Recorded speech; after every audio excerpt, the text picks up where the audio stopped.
Supreme court వెలువరించిన SC ST రిజర్వేషన్ల వర్గీకరణ తీర్పును హర్షిస్తూ నల్గొండ జిల్లా నాంపల్లి మండలం ఎంఆర్పీఎస్ ఆధ్వర్యంలో సంబరాలు నిర్వహిస్తూ స్వీట్లు పంపిణీ జరిగింది.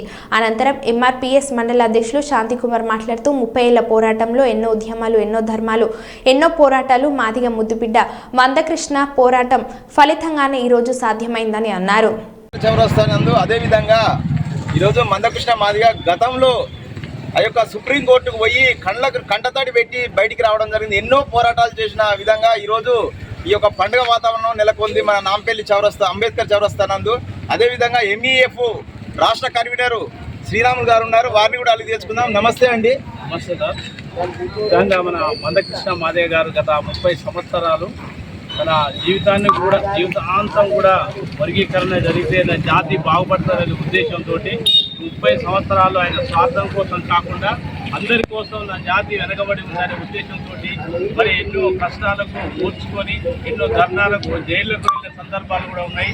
అప్పుడు ఆనాడు మరి 2004లో మరి వర్గీకరణ వచ్చినా కానీ కొందరు సుప్రీంకోర్టు పోయారు. ఆ సుప్రీంకోర్టు సందర్భంలో మరి అప్పటి నుండి ఇప్పటిదాకా మరి ఒక ఆ ఉద్యమాన్ని విడవకుండా మరి ఒకటే పట్టినట్టు నా జాతి వెనకబడిపోతుంది, ఎన్నో పదవులు వచ్చినా కానీ ఎన్నో అవకాశాలు వచ్చినా కానీ ఓర్చుకొని నా జాతి ముందు పడితే నా జాతి భవిష్యత్తు ముందుంటుందనే ఉద్దేశం ఉంది మందకృష్ణ మాదిగ గారు. 20 సంవత్సరాలు తన జీవితాన్ని మొత్తం కూడా దారపోసి ఈనాడు మరి సుప్రీంకోర్టులో మరి మాకు మాదిగలకు ఎస్సీ వర్గీకరణ సపోర్ట్ చేసినందుకు, తీర్పు ఇచ్చినందుకు కూడా మరి మందకృష్ణ అన్న గారికి వందనంలో. సుప్రీంకోర్టులో ఎస్సీ ఎస్టీ మైనార్టీలకు సంబంధించి సుప్రీంకోర్టులో మన మందకృష్ణ మాదిగ గారు కేసు వేయడం జరిగింది. దానికి ఎంతో మంది నవ్వుకున్నా కూడా ఆయన దడవకుండా వేరకుండా కంటితడ చేసుకుంటా నా ప్రజలకు ఏదో విధంగా న్యాయం జరగాలని చెప్పి చాలా పోరాటాలు చేశాడు ఏళ్ల సంధిగా. ఇప్పుడు మన ముందు డిహెచ్పిఎస్ నల్గొండ జిల్లా కన్వీనర్ గారు ఉన్నారు, వారితో మాట్లాడి తెలుసుకుందాం. నమస్తే అండి. నమస్తే అండి. డిహెచ్పిఎస్ జిల్లా కన్వీనర్ ఊర్పక వెంకటయ్య. నేను గౌరవ మందకృష్ణ మాదిగ గారు ఎస్సీలకు మాదిగలకు అన్యాయం జరుగుతుందంటూ గత 30 సంవత్సరాలకెళ్ళి సుదీర్ఘమైన పోరాటాలు చేసి అనేకమైన ధర్నాలు చేసి అనేకమైన రస్తారోకోలు చేసి సుదీర్ఘంగా ఎస్సీ వర్గీకరణ, నా మాదిగ బిడ్డలకు న్యాయం జరగాలి, నా మాదిగ బిడ్డలకు ఉద్యోగ అవకాశాలు కల్పించాలి, నా మాదిగ బిడ్డలకు ప్రపంచంలో ఒక ప్రఖ్యాతి కలగాలని గౌరవ మందకృష్ణ గారు సుదీర్ఘమైన పోరాటాలు చేశారు.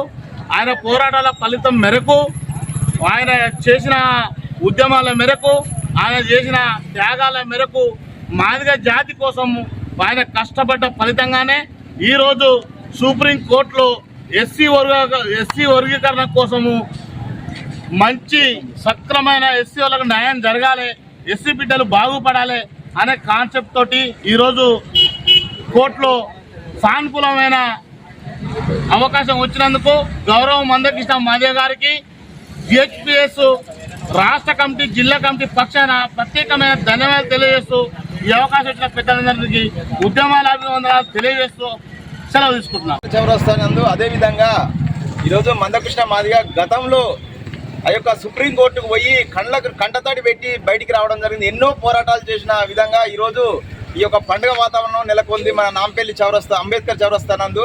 అదేవిధంగా ఎంఈఎఫ్ రాష్ట్ర కన్వీనర్ శ్రీరాములు గారు ఉన్నారు, వారిని కూడా అడిగి తెలుసుకుందాం. నమస్తే అండి. నమస్తే సార్. ముఖ్యంగా మన మందకృష్ణ మాదిగ గారు గత 30 సంవత్సరాలు తన జీవితాంతం కూడా వర్గీకరణ జరిగితే జాతి బాగుపడుతుందనే ఉద్దేశంతో 30 సంవత్సరాలు ఆయన స్వార్థం కోసం కాకుండా అందరి కోసం నా జాతి వెనకబడి ఉందనే ఉద్దేశంతో మరి ఎన్నో కష్టాలకు ఓర్చుకొని ఎన్నో ధర్నాలకు జైళ్లకు వెళ్ళిన సందర్భాలు కూడా ఉన్నాయి. అప్పుడు ఆనాడు మరి 2004లో మరి వర్గీకరణ వచ్చినా కానీ కొందరు సుప్రీంకోర్టు పోయారు. ఆ సుప్రీంకోర్టు సందర్భంలో మరి అప్పటి నుండి ఇప్పటిదాకా మరి ఒక ఆ ఉద్యమాన్ని విడవకుండా మరి ఒకటే పట్టినట్టు నా జాతి వెనకబడిపోతుంది, ఎన్నో పదవులు వచ్చినా కానీ ఎన్నో అవకాశాలు వచ్చినా కానీ ఓర్చుకొని నా జాతి ముందు పడితే నా జాతి భవిష్యత్తు ముందుంటుందనే ఉద్దేశం ఉంది మందకృష్ణ మాదిగ గారు. 20 సంవత్సరాలు తన జీవితాన్ని మొత్తం కూడా దారపోసి ఈనాడు మరి సుప్రీంకోర్టులో మరి మాకు మాదిలకు ఎస్సీ వర్గీకరణ సపోర్ట్ చేసినందుకు తీర్పు ఇచ్చినందుకు కూడా మరి మందకృష్ణ అన్న గారికి